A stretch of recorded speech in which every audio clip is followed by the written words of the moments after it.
V naslednji novici pa o romski problematiki, ki je zadnje čase iz dneva v dan bolj pereča. Novomeški kriminalisti so popoldne predstavili ugotovitve preiskave nedavnega poskusa uboja v romskem naselju Šmihel. Kot smo poročali, je v romskem naselju 8. septembra prišlo do streljanja, v katerem je bil poškodovan otrok. 51-letni osumljenec, ki so ga v preteklosti že obravnavali za kazniva dejanja z elementi nasilja, je v priporu.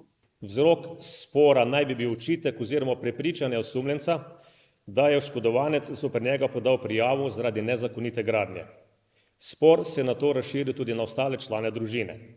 Še isti dan zvečer je požigalec zanetil požar na osumljenčevi hiši, nastala je škoda v višini 20 tisoč evrov.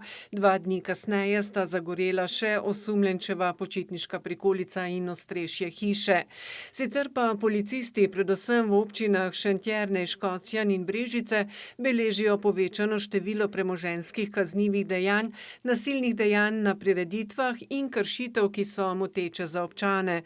Zato od julija naprej na tem območju izvajajo okrepljene aktivnosti.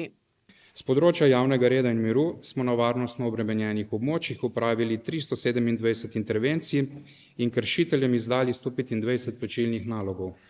Policisti na teh območjih nadaljujejo z okrepljenimi aktivnostmi, katerih namen je odkrivanje in preprečevanje vseh oblik protipravnih in motečih ravnanj in izboljšanje občutka varnosti ljudi.